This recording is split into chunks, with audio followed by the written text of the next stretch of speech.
Stay up to date on all the latest from the LCS with LOLesports.com. There you can find stats, box scores, and in-depth player profiles, such as a look at the league's favorite barefoot AD carry, Maple Street, with the article, "Success Doesn't Come Easy." And that's right, it does not come very easy. A lot of these teams here figured that out, but it is time for our next match with two teams that have fight very strong all season long. It's Cloud9 versus Team Solo Mid, and TSM have already locked up first place, as we know, and the #1 seed for the spring playoffs, which has got to feel pretty good. But we heard Santorin in his interview yesterday, and he said, it is important for us to beat Cloud9. Yeah, and it's crazy how it feels like Cloud9 has had this bad year, yet they're 11-6 and still have a chance at a playoff bye.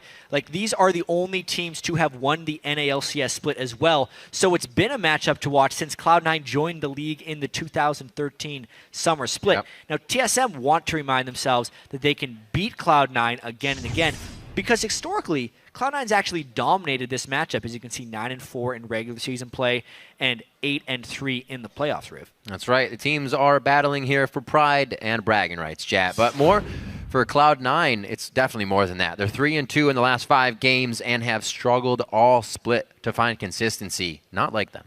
Absolutely, and there are definitely playoff implications for Cloud9 here. If they win, they still have a chance of securing Cloud9 bye. That would just require Impulse to defeat CLG, and then there'd be a tiebreak for second place that we'd play at the end of the day. However, if they lose, it puts that #3 seed that they're currently sitting in into question. They could drop down from there. Still a lot of things that can happen. Let's check out the starting lineups and see how it goes right now. On the blue side, it will be Cloud9. That's Balls in the top lane, Meteos in the jungle, High and Mid, Sneaky at AD carry, and Lemonation at support. And on the red side, it's going to be the 13-4 first seed Team Solo Mid. Dyrus in the top lane, Santorin in the jungle, Bjergsen in mid lane, Wild Turtle on AD carry, league leader in kills this split, and Lustboy on support. League leader in kills. Gotta feel good. Yeah. It's normally Bjergsen. This year, we talk so much about it's a mid-focused team. Bjergsen's crushing it. Wild Turtle's having a career-defining split for him. And he's still been able to go a little bit crazy. We see him flashing forward, valking forward, or rocket jumping forward. There's the coaches, Locodoco and Charlie, for both teams respectively. Been doing good things for the teams as of late. Locodoco obviously very happy with the results that his team has been producing. Not so much, however, as of yesterday. Yeah, it's crazy to think, or even consider, how far ahead of the rest of North America Team Solo Mid might be. Because we get to see them talk about how they're using the NALCS a lot for practice, to try things that aren't necessarily their best strategy, so that they can go to international events like IM Katowice and win there. The fact that they've been trying strategies and doing things they're uncomfortable with in the North American LCS, and they've clinched the #1 seed with a game to go, just shows how good TSM has been. Yeah, definitely a very strong split for them. A lot less turmoil on social media than we've seen in previous splits. Maybe some more outspoken points from the players, Dyrus recently and things like that, but things that can easily be fixed up as opposed to recent troubles. Now into picks and bans here for Cloud9 versus Team Solo Mid. Will TSM be able to keep a bit of a win streak going here? This will make it #3. So Cloud9 forced to ban away the Lulu. Team Solo has been running that so much for Dyrus. I agree with the Nidalee ban from Cloud9 as well, only because Santorin has been crushing people with Nidalee when he's gotten the chance. Yesterday was insane. Play it. Those spears. Yeah. 5-0-8 yesterday. Play all around. So Shazwani gets taken out as well. Some pretty high-tier junglers getting banned out. We see a Rek'Sai coming in this game. Interesting. Cloud9 banned Zed from themselves. Yeah, I was just as baffled as you. That's the mind game people were talking about. And part of the reason that Bjergsen showed his Urgot yesterday was to hopefully draw a Zed ban from Cloud9, because if High doesn't play Urgot, and Urgot is a counter matchup to Zed, then Bjergsen can just play Zed, because Cloud9's afraid to pick it. Therefore, they don't want to let Bjergsen play Zed. They ban their own Zed from High. One of his best champions. The mind games are real. They seem to be calculated from both sides here. As Cloud9 ends with that one. And Morgana is the last one for Team Solo Mid here to stop anything from Lemonation. See what they decide. Yep. We have seen a Zingy towards the Zac quite a few times. Maokai's a good pickup for Cloud9 to start with, and just getting a nice safe tank. I feel like there's nothing more reliable than Cloud9 will first pick Maokai if it is up. That is a true fact of the world. They've played so much Maokai. 4 balls this split. They just love the teleport flank initiations too much, and it's a calling card of Cloud9. When they can find the team fights they want to find, they generally win. And you usually get a strong lane out of balls. He's never behind or just consistent, so he's always going to be able to offer something to the fight. Rek'Sai, there is the Rek'Sai with the Nidalee and Sejuani bans out as we were looking for, but Graves picked up here for Wild Turtle. Yeah. Interesting, so soon as well. Yeah, I think they're just trying to be non-committal with their picks here. Right. They also don't want Sneaky to pick it if I had to guess. The Rek'Sai is interesting. There are 2 jungle bans targeted. Rek'Sai has not been doing well recently in the the Cinderhulk meta here. No yawning. Okay, maybe one. Everyone at home is now going to yawn within the next 15 seconds. I'm sorry. Well, Santarin likes to be pretty physical, so maybe he'll get out and about quite soon. Nautilus, again, what else would it be? This will be play number 4 in a row for Lemon Nation coming out. Oh, yeah. I feel like Nautilus may be the strongest support in the game right now in a competitive sense. His CC and level 6 laning is so good. 3 picks in a row for Lemon Nation on that. Hi, back to Lissandra. And look at the crowd control they've already built into this team. Yep. They can do strictly damage if they want from the jungle and AD carry. Probably something like Vi and Lucian if I had to guess their last 2 picks, but we shall see.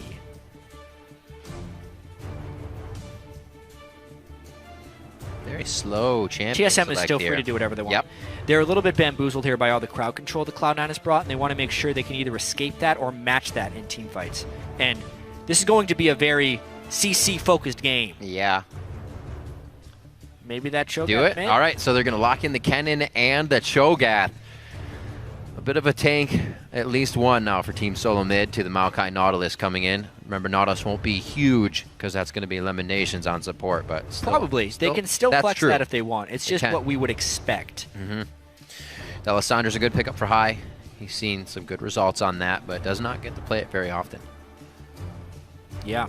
Sneaky Elimination now to round out AD carry. I wonder here. Lucian's still up for Sneak. Cloud9 can't build a super squishy jungler anymore only because of the Kennen Cho'Gath. They try and dive in on that. They instantly get stunned and eaten. It's a tricky world to be picking into these team comps. There's a lot. With all the lockdown that these guys are bringing, it's almost forcing you to bring tankier champions. I wonder if Cloud9 will still pick squishy and then hope to outplay it. Well, whatever. Lucian is expected. I'm just wondering what Meteos' pick is, and it is going to be the Vi. Okay. Lucian Vi. Gonna be that lock-in coming for Cloud9. The good thing is it's all on Charlie, so it's okay. Right? All the picks finalized by Charlie for that team.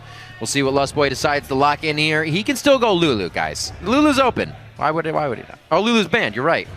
I literally looked right at it and was like, yeah, it's gonna be Lulu. They're not even chanting Soraka for this one. They're chanting do it. Janna, Morgana.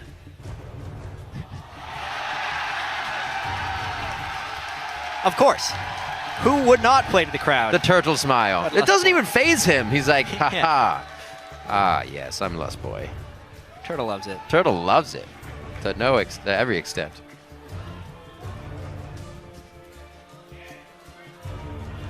Back to Bard. Only 10 seconds to go here. Such an emotional roller coaster. More CC. More CC. Why not? Tanks and crowd control. Ooh, the boo. These teams are getting ready to fight. I'm ready for it. Cloud9, we know them to be a very big fighting team. I feel like Team Solo Mid's a little bit more calculated in that adjustment. Seriously, these... And how to figure out the fights, but it looks like... These teams are going hard. In from both sides this time. Oh my god. The matchup here. There are 8 champions that have strong crowd control in this game. That is incredible. Lissandra, Maokai, and Nautilus, if you're just looking at the Cloud9 side, are 3 of the highest crowd control for the role you can pick in the game. Yeah.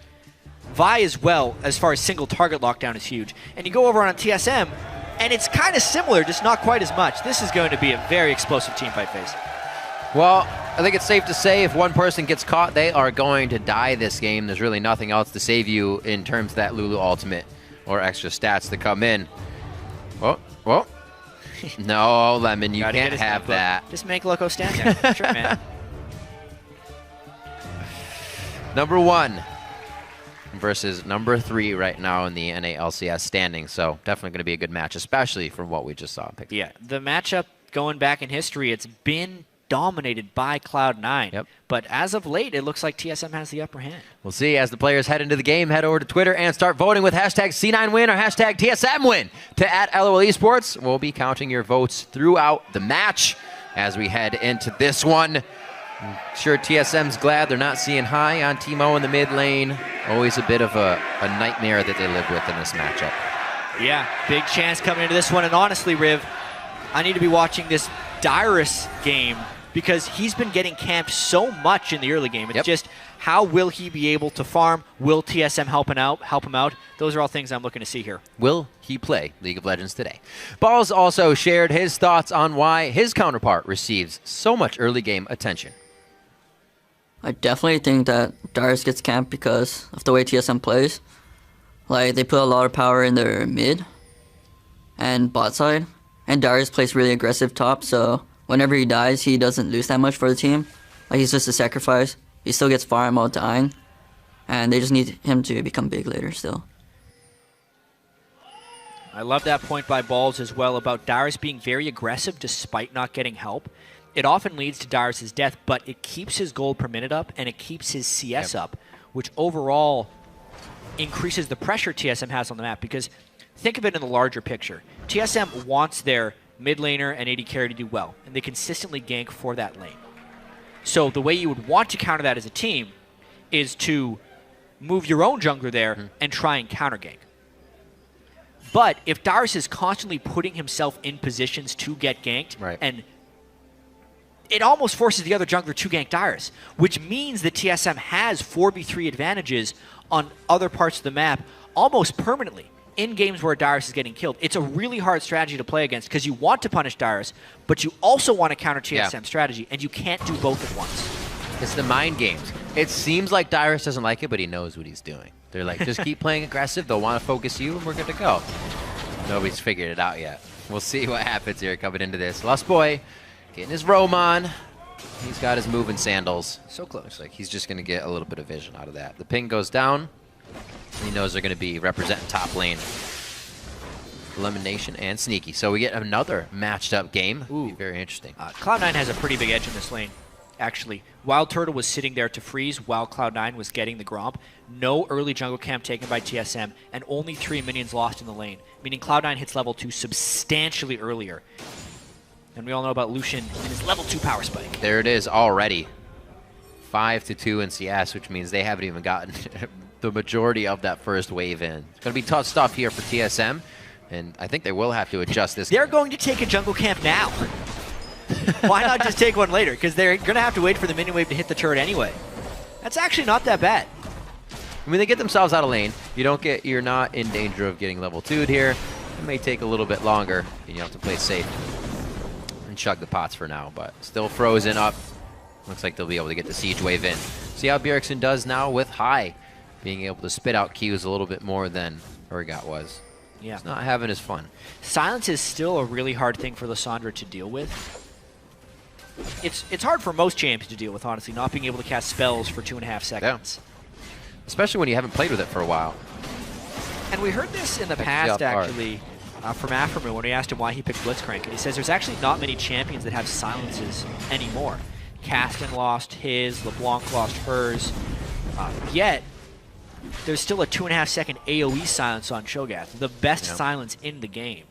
Imagine if you actually just played Blitz and Cho'Gath. That person that gets pulled, they can't speak for days. That's pain. Yeah. Silent pain. Not too much action in this coming from the junglers just yet. We did see that Santorin had to take early route back down to the bottom side of his jungle as he lost out on the Krugs to the top lane. But we have seen Wild Turtle and Lust Boy staying safe. Eyes now on Dyrus and Balls. Looks like it's going to stay safe here as well. The lane matchups usually make things slower in the early game, but I think Cloud9 can really get an advantage here. Usually they pull out of the laning phase pretty strong. Yeah, and no lane swap here. We'll factor into this. Balls has historically beaten Dyrus in 1v1 matchups. Right. Dyrus used to give, and that was in Cloud9 glory days, right? When Meteos could just gank that lane over and over. But TSM has been playing a whole split of knowing how to get the other guys rolling. Makes this a very fascinating game. It's actually our first game of the NA LCS, was Cloud9 vs TSM. So it's been a really long time since we've seen these teams match up. They've had a lot of homework and a lot of time to do that homework. Now they're getting pushed into the turret. Sneaky should be able to clear these up. TSM has done a good job at keeping themselves up in CS as well, as they went back to get the Krugs. Yeah, so cool. Like, that was a great call by TSM when they realized they'd missed the early camp to go and take it later. It's not something that you expect a dual lane to do, but the team just rolled with it. Now they're totally fine in that 2v2 lane. Just a ward coming out high, almost actually seeing Santorin on that timing, but he does not get anything. Looks like he's timing the Krugs camp in the top lane. He takes that, and he may just hover up there as Meteos also on the top side of the map here. Yeah, Meteos, the entire jungle clear. He is wanting to power farm as much as possible, just waiting on the respawn of that Grom. He is power farming on Vi, trying to hit level 6 as quickly as possible. It's really what we've been seeing him do. He did it on Nidalee too, even though easier, but loves his farm. Meteos has been trying to be as gold efficient as possible in the jungle. Santorin trying to get a gank. Zooms right in, the tunnel goes in, Lemonation, big tank. Can he go down here? No, he does not, and Sneaky stays in the front of the fight to trade back a good bit of damage. Yeah, that was a nice chain there by TSM. Leona into the Rek'Sai knockup. C9 had to blow a lot. Yeah, 3 summoners burned for just the ignite of TSM. If they were to do a return gank and then flash to get the crowd control to begin with, even if Cloud9 is playing safe, there's a chance they get that return kill. It'll be a question of whether they can sacrifice that gank time for the farming that Meteos is getting. Yeah, well, it allows him to do even more on TSM's side of the jungle now. Seeing Santorin top, he says, your Gromp is mine, and he might even go deeper here. See if he gets the tunnel as well. Full jungle right here from Meteos. Looks like he did actually take that tunnel out, so giving himself up in vision, but he knows he has enough time to get out. Good counter jungling there. Yeah, it is. By Meteos. Smooth Level 6 moving. already. The same time as his solo lanes. On Vi. He could either go for a gank early on here or just try and solo an objective. Let's see if Dyrus, he would need Dyrus to E aggressively here. Yes. I think. Or he might just go straight for it.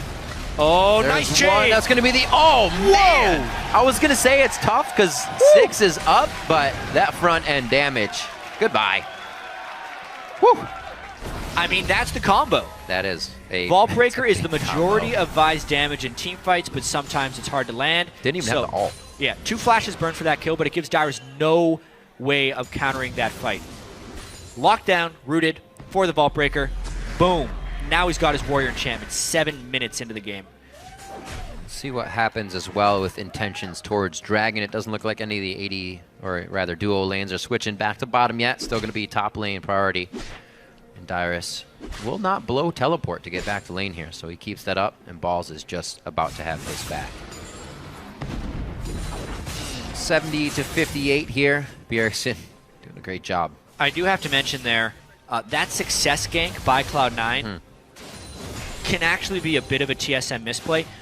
Meteos smited the Wolves of TSM, which puts the Spirit in their jungle, and Santorin was seen by that.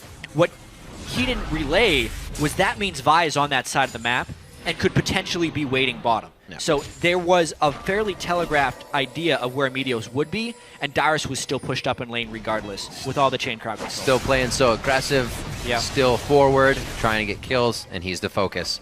Kind of playing out as we expected here for him. He keeps it safe. LCS is 61 to 59, and he's still getting his gold. Tried and true to his top lane. Now on the bottom side. Remember that ult is still up for Meteos. It was not used last time. Dyrus still has flash. He also feels like it's a little too quiet in the bottom lane. Yeah, I actually wouldn't return gank Dyrus because that was a gank that killed without burning a summoner spell. Plus Cloud9 doesn't have the summoner spells this time. You almost want to go into other lanes. You saw Dyrus play safe. His ball's backed up on that one, changing his play style a bit, so it would be even harder. Trailblazer finished up by Meteos. Santorin looking to get himself finished up quite soon here. Yeah, Santorin spending a lot of time in the top lane. Such aggressive positioning. Oh, the sweeper misses the ward. That is going to be an even bigger time waster here. How can Cloud9 play around this one to not get ganked? Lemon, he was in a position to get ganked anyway! Sneaky could try to get out. The summoners are down from the last one, and the anchor toss doesn't hit. I guess they just didn't take into consideration that it could have been that quick. They knew his flash was down, and the trading of crowd control was going to be too easy for TSM right there. Oh man, misplay there by Lemon Nation, and TSM trusting their ability to lock down a target. Good kill there, good ult by Lost Boy, and nice flash follow by Santorin, but a mistake by Lemon Nation. Yep, picked up Dragon for it with a little bit of that pressure top, even though Void Rush was used by Santorin to get back down towards bottom. So it's that balance of trying to keep someone interested and not tipping off that you have seen them with the ward. So Lemon was hoping he could escape there, and they were trying to buy time for Meteos to take the Dragon, but they just a little bit too dangerous. Should have been back at the turret. 63% of the vote. Ooh, it's moving. Cloud9 coming back strong. Keep the votes coming. Teams love to know that you care. See how much the teams can put now forth through this game. 1-to-1 only in kills. Don't expect this one to really catapult off in anybody's favor soon. It's going to be very back and forth here in the early part of the game, especially since we have now, it looks like to be Rod of Ages charging up in the mid laners. They're going to have a bit of a lull in power. Yeah. Definite wait time for Cloud9. Really a bunch of items that will turn on later. Avarice Blade, Double Roa on that team. Meteos still just trying to farm. He's going damage Vi once again, which will be cool to see.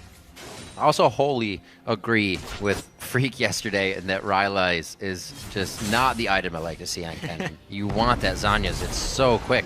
He might be going Abyssal, actually, against double AP. Could do that as well. Right here. That's another pretty good item rush on Kennen. Giving you some of the defensive characteristics of Ryla while still being an aggressive Vi. Always scary to prevent that Zanya's. We'll see if it works out for him, though. The team fight, if it's big enough, really is just going to shut one team or the other down, so it may not have time to even Zanya's in it. Meteos keeping up on crab control here as he re-enters the jungle of Team Solo Mid. Looks like he's got a welcome mat on that side of the jungle for himself here. But Dyrus throwing down a ward right quick. Actually sees Meteos trying to get in for a sneaky TSM gank. very clearly trying to shut down Sneaky. Get Wild Turtle going here. Oh. They know his flash is down. It's going to be tough. Oh, no way! He just dodged everything. He can actually stay alive here. The Ignite's ticking, but so is his potion. Sneaky stays alive. Lemon Nation's going to be there as well. Whoa. Holy fancy feet. You got to be kidding me. Everybody burning summoners right there. Balls' teleport does not come in. I believe Dyrus would have had to stop that one, but man, TSM does not get a kill off of some sick jukes there by Sneaky's Lucian. Wow. Damn. Yeah. That was awesome. Great plays to keep things tight within this game right now. The Void Rush comes out. Not going to be a play, just a farm alarm for Santorin. Things, you need to quiet down for a second here. That was intense. Yeah, Dyrus did in fact cancel the ball's teleport there. Thank goodness, because with the depth of that TSM dive, they would have been done for if Maokai made it back into that one. Amazing that Sneaky Lemon Nation could stay alive through all of that gank pressure. That's one of those ones where the bait worked out, where they knew and they tried to bait it out to the last second, and then it worked. Meteos Raptor buff clearing out some deep vision here. The Team Solo Mid's trying to get in. As some of these ganks aren't working, they're going for some different paths, and may not even get to steal on this red here. Oh, yeah, well, he should get it. Meteos there. But the problem is, High is called MIA in the mid lane, so Meteos would run into two people and probably die. You saw him turn around there, yeah. That was actually the opposite of what you would normally see of Santorin helping Bjergsen. That was Bjergsen helping Santorin. Lost Boy not trying for anything, just getting wards down. But again, Lemon Nation taking up aggressive positioning in the brush. Lost Boy doing it previously, but only when they have the help of Santorin, really changing their playstyle up in lane. And Sneaky and Lemon Nation, if pretty much with wards or not, have been able to calculate most of those. It's amazing they're up and farm. Yeah. With all the attention Santorin has given that lane. Bjergsen is just straight up winning the mid lane. as Cho'Gath against Cassandra. Seems to be a tough lane to win overall when you're playing against the Cho'Gath. Yeah. Cho'Gath so much brute super force. Strong laner, especially with Rod of Ages. A lot of times you'll see Morellonomicon because he already has such good sustain. Yeah. You just double that up when you do Rod of Ages. It's nearly 3,000 health that Bjergsen has already. You're not bursting that as Cassandra. 6 stacks. That goes down if you're eating the minions, so you can get them even faster. Yeah, that's absurd. It takes so long for to even get hits onto Bjergsen. Back to the I want to talk about Meteos again, though. He's gone for the upgraded yellow trinket once again. It's what he has been doing. Instead of going sweeper, he tries to rush level 9 as quickly as possible so he can upgrade. And he's gone full farm mode up until this point. Now he's trying to get ganks, but it's very clear this game the junglers are not interested in interacting with each other. Santorin going for the 80 carries, Meteos going for the tank. Once again, towards the top side. If this is not a telegraph that they want your turret, I don't know what is. Lustboy is behind the turret. I wonder if he has backup. So with that Praise Seeker coming out as well, they kind of know, but there's not much that TSM can do with it, with the wave being pushed towards the river area. Looks like they just kind of hold out. Well, meanwhile, while they're holding out, Meteos and Maokai have such pressure down in that bottom lane. Darius just had to back away. He knew what happened last time, and there's only been more damage on Meteos since then. If it doesn't work with a few people, bring more people. Just continue to bring people. They had enough pressure on that side of the jungle that Sneaky Elimination. No, they can't approach the turret. Yeah, Wild Turtle's finally able to get that with an entire cavalry just below him. Honestly, the same play on both sides, but because Cloud9 initiated earlier, they might get the mid lane turret off this as well. TSM brought too many people. Therefore, they were missing them in the mid lane. Too many cooks.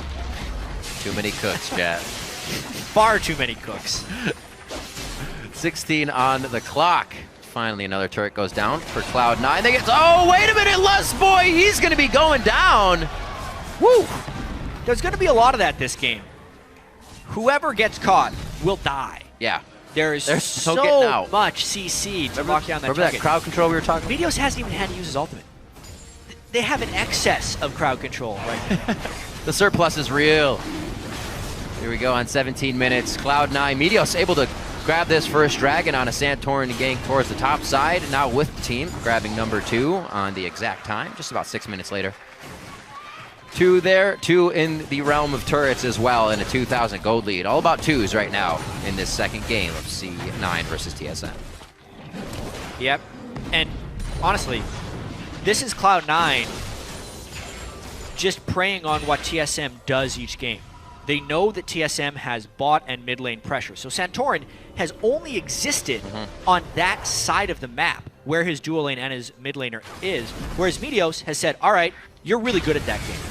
So he is actually going to be the one to camp Darius. And instead of killing Darius over and over again, he's just tried to be as efficient as possible on that side of the map, farming his jungle, farming Santorin's jungle, and taking the dragons plus the turret pressure. And because of that, Cloud9 has been able to pull ahead. They are more efficiently playing the focus one lane game. And since they knew they were never going to run into TSM on that side, since TSM's strategy of being on that one side of the map is so telegraphed, they could kind of take a few risks. Meteos didn't have to buy wards to get that setup going. He could just freely go into that side of the map. And there you go, 2,000 gold lead. He also, again, is going full damage. Going to go for that Hex Drinker next, it looks like, with the help of Balls, taking the Aegis onto himself for that magic resistance they're going to be needing for Bjergsen and both Darius. Actually, quite a bit of AP coming from that team. So that will help in their situational building. We all know that Meteos loves to just go for full damage. Bjergsen, Balls in the bottom lane, back and forth on that turret. I don't think they're going to be doing too much damage to each other, or the turret for that matter, as top gets taken down by Cloud9. They are really starting to move their map control far up into the side of TSM, but this is where it gets tough. TSM would need some push pressure right now. Normally that would be Bjergsen on Zed, but Cho'Gath, while he can be unmovable in lane, is bad at moving lanes. So his turret killing is very suboptimal, whereas Lucian, one of the best turret killers in the game. Yep, getting those double shots out, making sure. Oh, what a nice depth charge immediately onto Dyrus. He couldn't even reach Sneaky. Maybe if he's Anya's, he would have stayed in place, but that's not a chance. 4 turrets to 1 here for Cloud9, really winning the pressure game here against TSM. And the actual turret pushes that TSM have are few and far between. They need the team fights, but they're getting beaten in the push game. See what happens. Bottom lane needs to be pushed up. It's something Team Solomid could probably get and get a little bit of gold to the team. That top turret is the only thing they've been able to find going down. And Cloud9, as they move the turrets up, they move the wards up immediately. Everything's working out nicely. Yeah, look at all the wards Cloud9 has now. Especially if they upgrade another yellow trinket. They will just continue to come back. I'm a big fan of what Cloud9 is doing right here. And I talked a little bit with the other casters about how this could be happening more and more in League of Legends because it has its own strengths and weaknesses. So if you go double yellow trinket and pink wards, you get a cheaper form of vision control and vision denial. You get so many wards. Every 60 seconds, I believe, you get another ward with that greater stealth totem, which is basically like having a sight on all those guys, but for 250 gold. If you think about the total number of wards you get out in the game. But you don't get the sweeper, therefore you buy more pink wards. If you look at the other side, what TSM usually does, double sightstone plus multiple sweepers. It is a more complete form of vision denial because you can also buy pink wards on top of that, but it's substantially more expensive. They had to invest in the sightstones, they have to invest in the green wards since they don't have any green ward droppers, and they have to invest in the pink wards. So basically, if Cloud9 is using their bodies to push back TSM, and they're okay with walking through a few wards, but more concerned with being spotted, or sorry, they're more concerned about spotting TSM. It's the vastly gold-efficient version of vision control, and it's something that Cloud9 does that many teams do not, is the upgraded yellow trinket. All those upgraded yellow trinkets have been finding their way into the side of Team Solomid. Meteos, one of the big proponents of that. Even if he's not on somebody like Vi that can get around the jungle, usually we'll see him with Lemon Nation on Thresh, lanterning him out of scary situations when trying to place those deep wards. So only facilitating himself more to do that on that champion that can hop over walls. Balls now to clean up the bottom lane. Cloud9 knowing that they need to take a breather here, clean this up a bit. They do have power in mid though. No, I was going to say if the teleport needs to come in, but they don't have that advantage right now. Got to be careful. And it's the turrets that are giving it to him. It's that 5,000 gold game. It's going to be tricky for TSM to come back here because both teams have such great catch potential. It's on TSM to catch Cloud9 before they can group up, which is difficult because Cloud9 has placed so many deep wards into TSM's jungle. It's going to be very tricky for TSM to actually win this one. Dyrus now going to be forced to be even farther out. He does have one ward for himself here. And the teleport up for the bottom lane. We may see actually a bit of a collapse going towards Bjergsen, or at least that side of the jungle, to make sure there's a wall between these two sets of champions on Team Solomid. I think they're going to notice it as well. TSM can only play this game for so long because they're going with the more expensive form of vision control, which they need to in order to clear Cloud9's wards and actually get a catch. But if they don't do that, Cloud9 will just continue to pull farther and farther ahead. They haven't been able to clear enough of the wards, even with pinks and 3 sweepers plus 1 upgraded sweeper.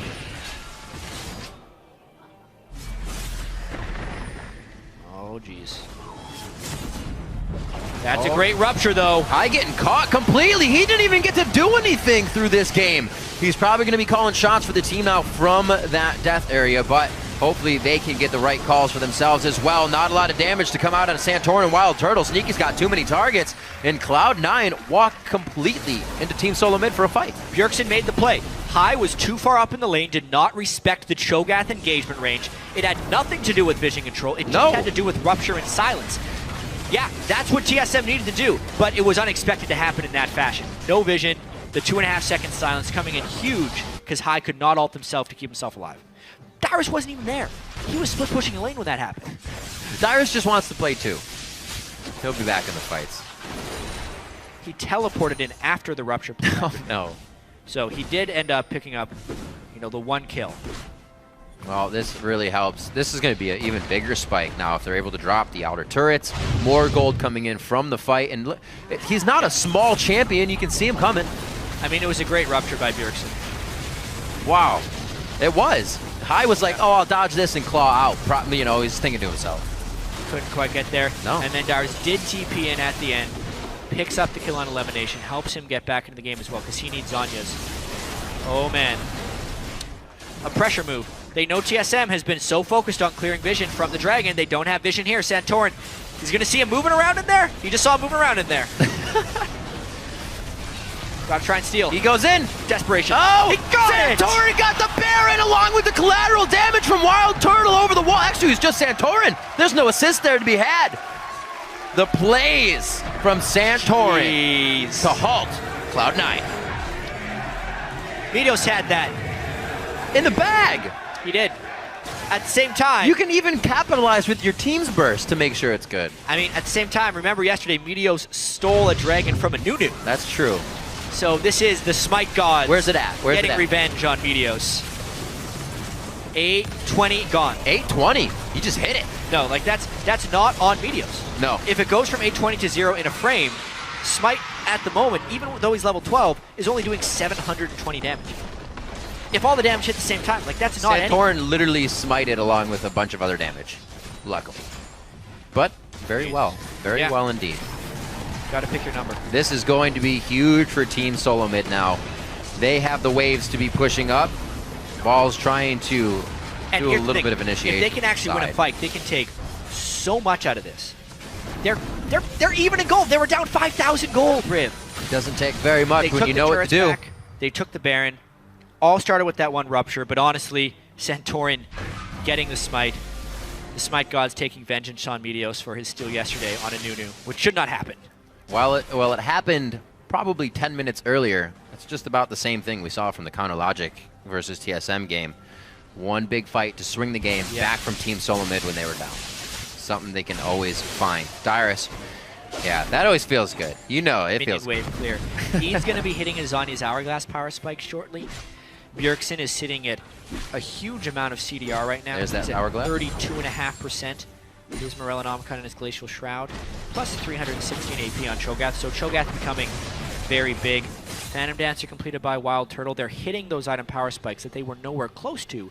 So now if they actually get a full team fight that doesn't even start with a catch, they'd have a chance, which really diminishes Cloud9's ability to bully and get deep wards. Safe enough to have Wild Turtle push his top lane quite far out. No wards even towards this top side of the map. Really relying on all the wards in mid right now to see where Cloud9 is from Team Solo Mid. What a change in the game. You can see some lone wards that Cloud9 placed just dying out at TSM's red.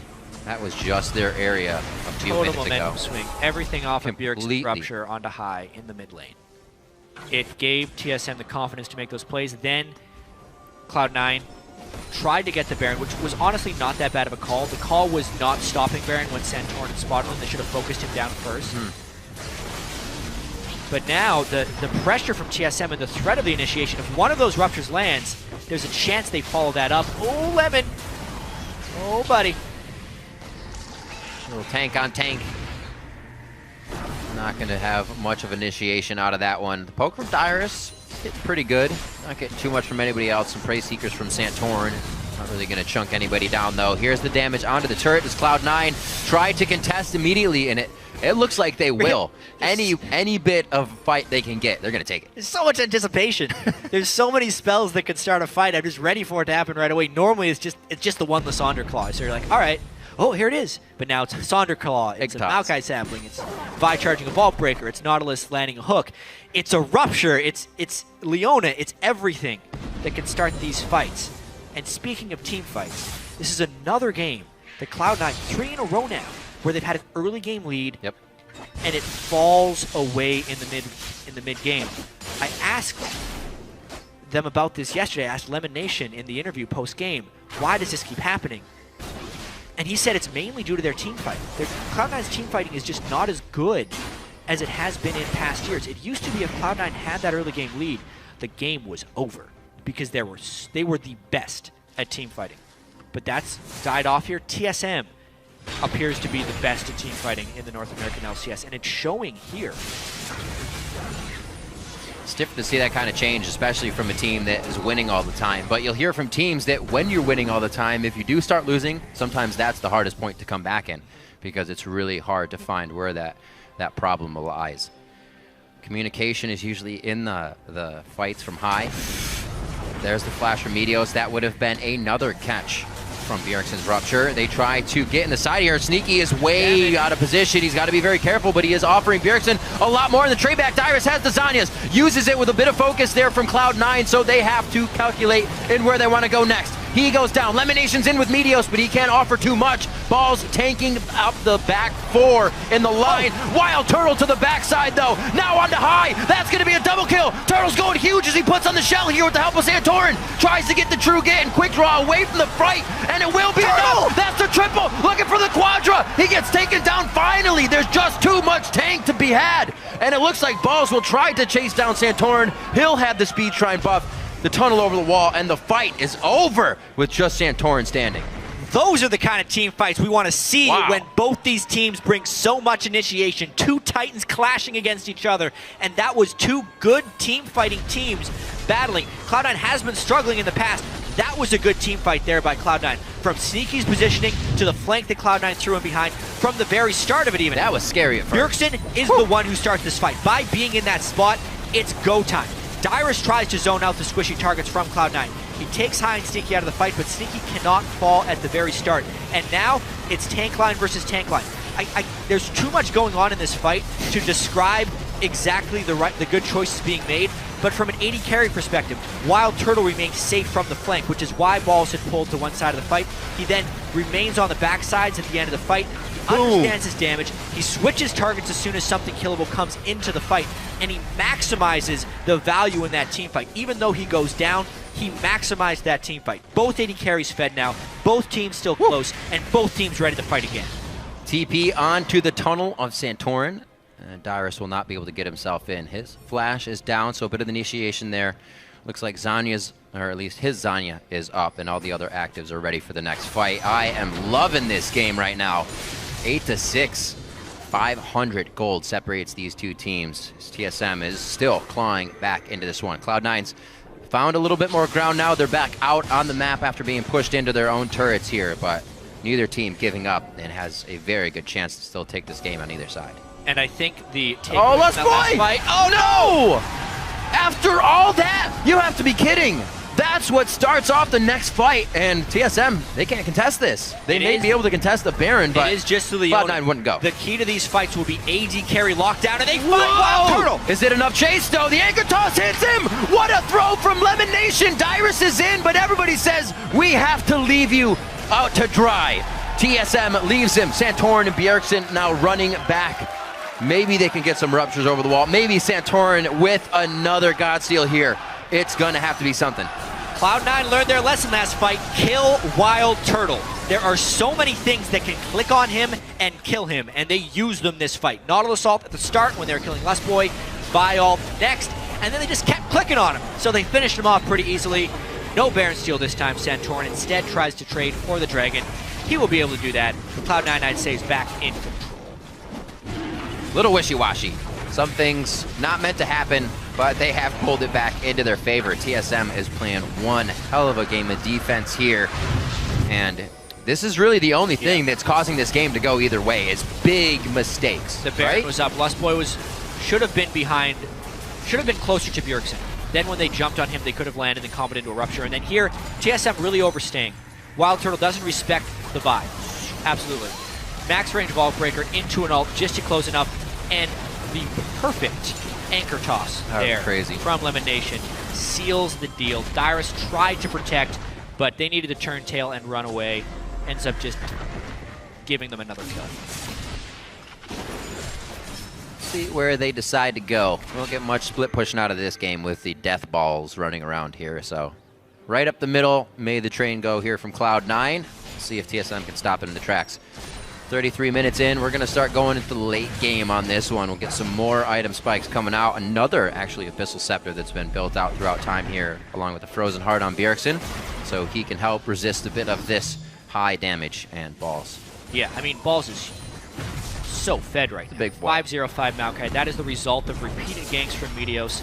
and TSM not focusing on enemy top laner control, as well as giving Balls his most favored pick. Yeah. I mean, yeah, you can say that Rumble is his favorite champion, but his most effective champion recently is Maokai.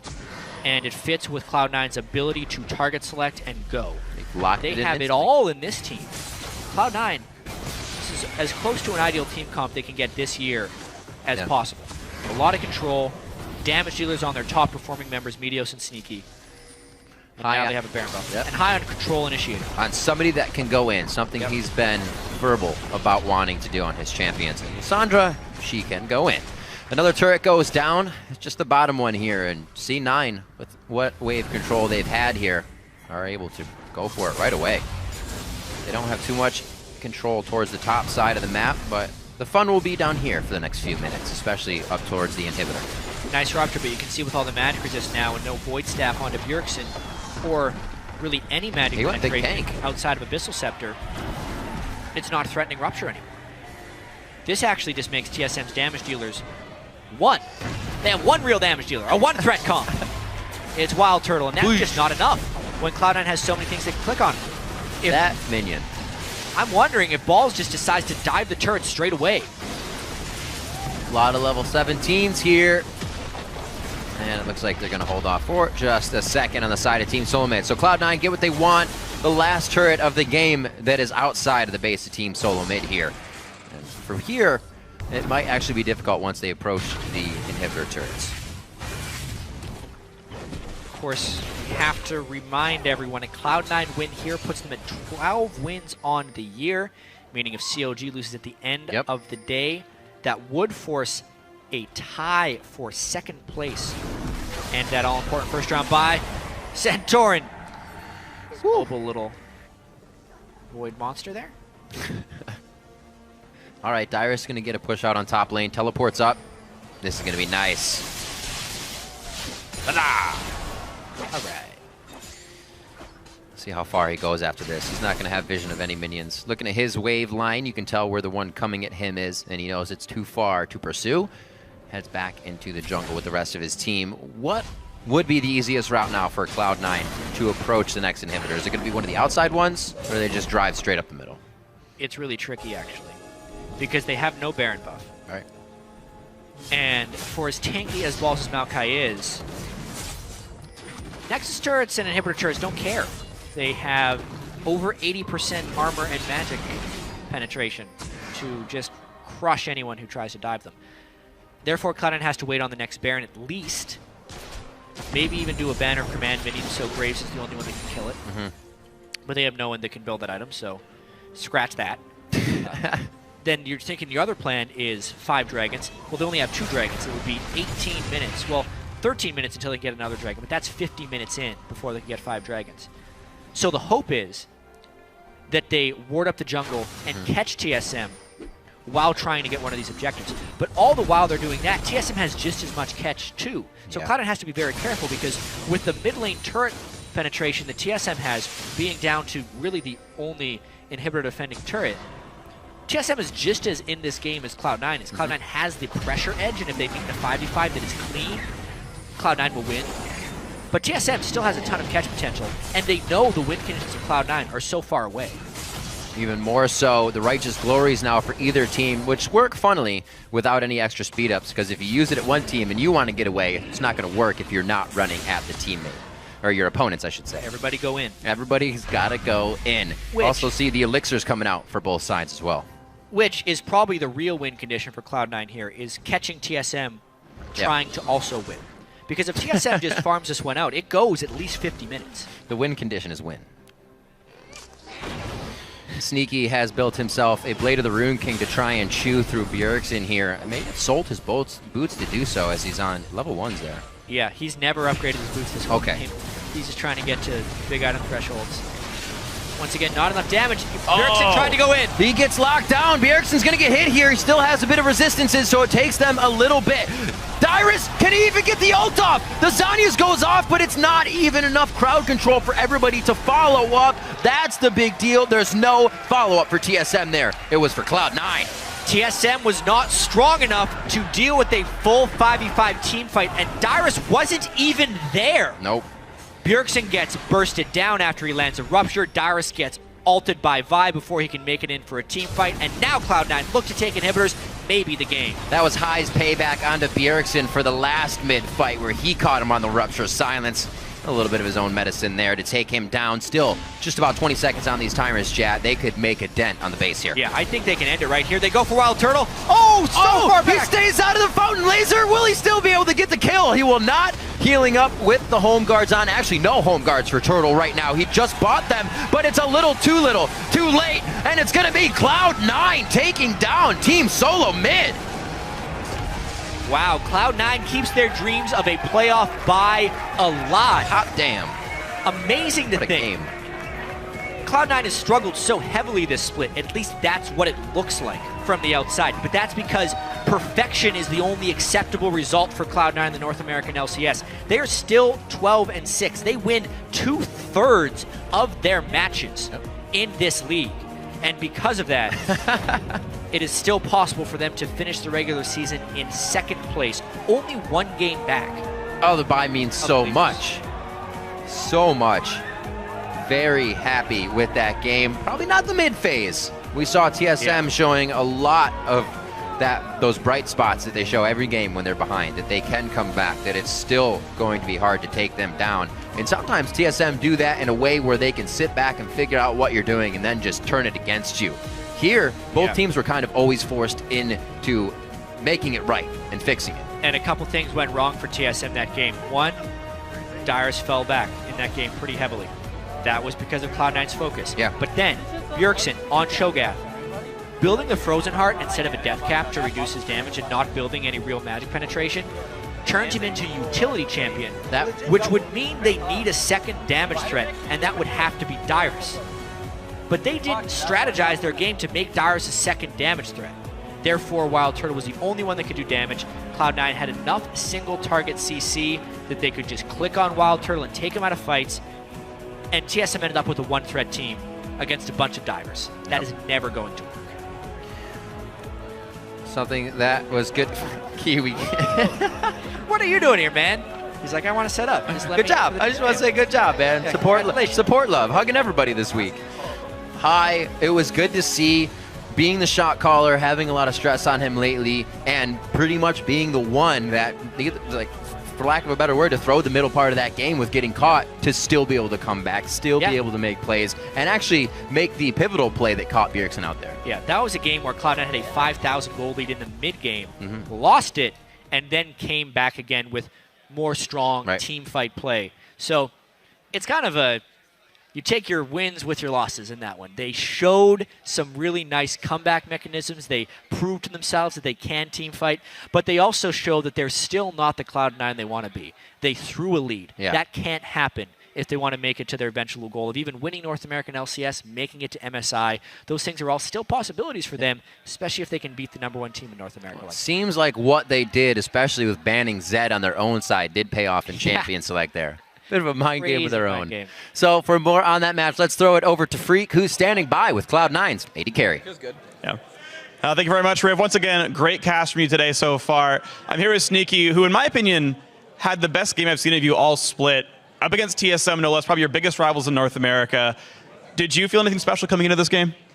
I was a little bit more nervous than usual because I didn't get as much practice time. I think we're rushed because of the tiebreaker games. I didn't get to go and do my practice game and throw attacks at minions and kill bots. So I was a little bit more nervous than usual.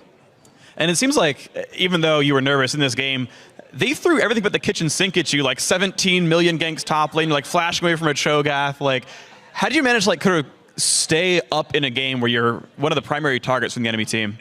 Well, even though we were getting a lot of focus top, I had Avarice Blade, which means that every time we're farming against their bot lane, we were winning out, and he didn't have it. So I got my last Whisper when he finishes PD. So I had a pretty big item advantage. I don't know, we just have to make sure that we're not dying to all the ganks. I think Lemon died to one. Yeah, Lemon died once to all of the ganks, which is really good for how much pressure they're putting on us. So we played it pretty well. So Lemon's a feeder, got it. I appreciate that one.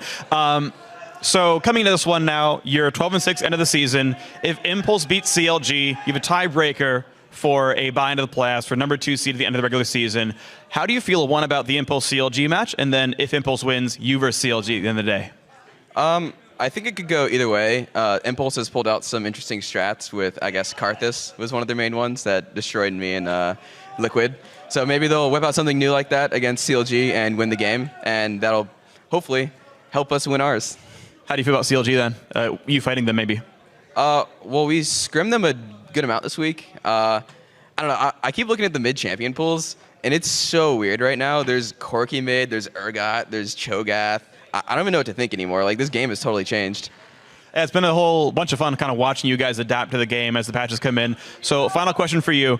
You guys have had kind of a rocky start to the season. You seem to look really good at the end here. You beat CLG and TSM in the back half, two of your biggest rivals. How do you feel like C9 is playing heading into the playoffs? Well, our practice is definitely improving. Although we did have a bad showing at IEM, I'd say we just had a bad week. It came from the bad week of practice, and then we went on a big plane, got really bad practice there. I don't know, but we're recovering pretty well. It's pretty hard because we had to go through a lot of rough patches, trying to figure out what was wrong with the team, what we could do to improve. I know we improved a lot in our scrims, just making sure they're better, making sure that we're fully looking at replays to understand what we're doing wrong and what we can do better. So I think we're doing pretty well. You think you solved those problems? Not fully, but we're getting there. All right, well, Sneaky, congratulations on the win. Thank you very much for your time. I'm going to send it to you guys, the LCS, to talk about the game some more. Thank you, Freak. And Sneaky's actually the first person I want to talk about because he went off in that game. So it was very clear the two strategies from the two teams in the opening. Meteos was camping Dyrus, as usual, versus TSM, and Santorin trying to keep down Sneaky. There's a reason that we say every single split, Sneaky is this consistent performer for Cloud9. He's the backbone of this team. We saw it here. They threw everything at Sneaky. And the dodges, he barely got out so many times. They took all of that pressure. And as he said, he did it all with an Avarice Blade, staying even in CS. It was actually ridiculous to watch. Yeah, and then on the flip side of that, the pressure wasn't sticking there. He was diffusing it. And then they were applying it to Dyrus on the bottom side, and that was sticking. They killed him. They got the turret. And that was the lead that perpetuated Cloud9 into the mid game and gave them that 5K gold lead. That was really, really well played because that's all Sneaky at that point. Right, so let's talk about that lead that they secured because, as you mentioned, both teams decided to throw pressure on the opposite sides of the map. We had TSM pressuring the top side, which was the bottom lanes, and C9 pressuring the bottom side, which was the top laners. But C9 came out ahead going into the mid game. They were so good. They took advantage of a small opening that TSM gave them. When TSM also threw Bjergsen up top, they committed 4 members to one side of the map. And Cloud9, off of the back of that single move, not only did they push down bottom turret, they rotated over, got mid turret, and they were able to set up wards in the blue buff jungle of TSM for the ensuing dragon fight, which is where they got their big pick onto Lustboy, and they started snowballing. Right, yeah. So I mean, the vision that they laid down in preparation for their next step after they had just taken the outer turrets, they don't even give you a second to try and get your vision back. Lustboy constantly was having to face check things, as we saw even later into the game, and he constantly died for it. Yeah, and another thing on top of that is even when Hai got killed in the mid lane off of the Bjergsen rupture, TSM did not put themselves in the Baron at all, and it was completely blank. Cloud9 was like, we have complete vision control of this area. We're going to go do a sneaky Baron. Santorin, though, with the hero play, almost hero, almost complete hero of the game. But the fact that they were able to get in there completely undetected, and then it was TSM being like, oh, we know Cloud9. They're going to try a Baron now because they've done it the last 4 or 5 games in a row. That's something that I think TSM needs to work on their vision control when they kill somebody, because that's still an objective all on its own.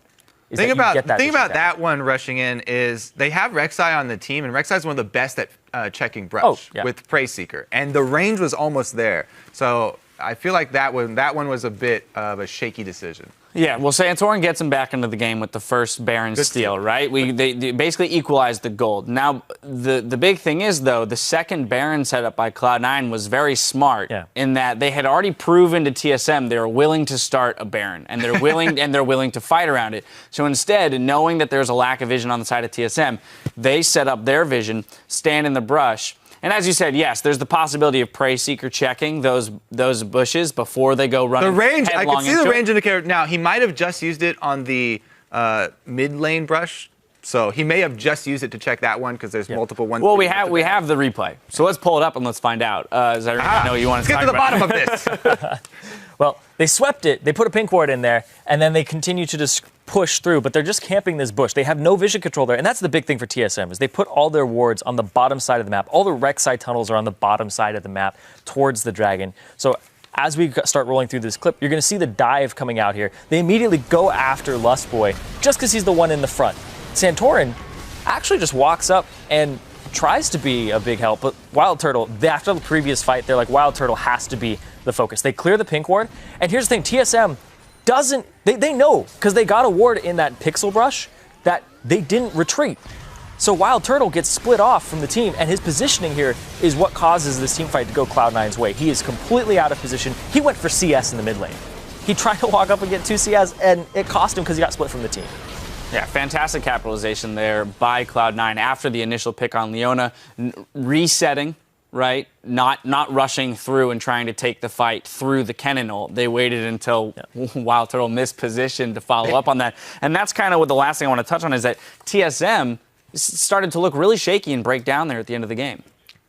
Well, if you just ended on that one too, that was a really poor positioning choice from Turtle, but also the thing you're referring to is the last fight. They decided to start this fight, Bjergsen walking up when they didn't have Dyrus there. Yeah. That was a 4-man engage from TSM while they're behind. The teleport channel is a lifetime. When you're this late in the game, you can't afford to wait for the Kennen to teleport in. One thing though, you're running right by. Sorry. Speed, I wanted to also touch on one more thing on Sneaky. I've been singing his praises for like 2 years. He never missed position like Turtle did, and he was on brown boots, level 1 boots, the entire game up till 38 minutes. He was still on level 1 boots doing this because Cloud9 formed their team composition where they have all this CC. It's all targeted CC. It's point and click. There's no missing any of these. They've got Lissandra, Vi. All you have to do is click on the target that you want. And so Sneaky had this really forward-moving front line that was very easy for him to get behind. I have to say the other thing that I liked about Cloud9's composition is that they created a 3-threat comp by putting Meteos onto Vi and also having him build damage. They have the Lissandra, Lucian, and Vi. 3 threats, right? But on top of that, they have % damage coming out of Vi.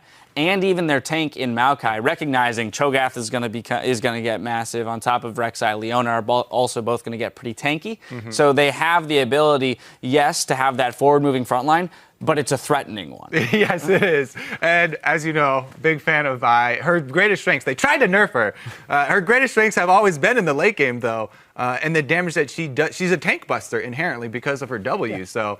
I'm happy to see Meteos really embracing her and building damage this time because the game that we saw just before when he was on Nunu, that was one of the things that Cloud9 really lacked. They need 3 damage sources. Well, they also need somebody who applies that early pressure because the Nunu was just not working out for him. He's running around lanes, maxing Snowball, trying to get in, but it wasn't working out for him.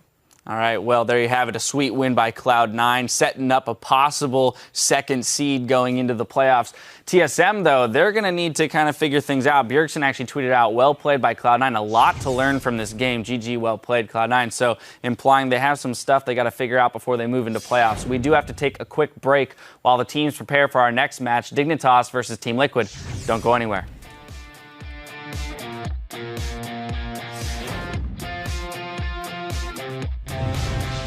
These mechanics are out of this world. He did not really shoot you. That's what no, he didn't. You know Def can consistently dodge a Lucian Q? Ooh, Def is a god. Wow. Oh, no way! He just dodged everything! He can actually stay alive here! The Ignite's ticking, but so is his potion! Sneaky stays alive! I'm coming. Here we go, first line up. I get all at the same time. I get all at the same time. I got it. Nice. I flashed coming to us. Just run. Good job. Turtle's going huge as he puts on the shell here with the help of Santorin. Tries to get the true get and quick draw away from the fight, and it will be enough. That's their triple. He gets locked down. Bjergsen's going to get hit here. He still has a bit of resistances, so it takes them a little bit. Dyrus, can he even get the ult off? It's going to be Cloud9 taking down Team Solo Mid.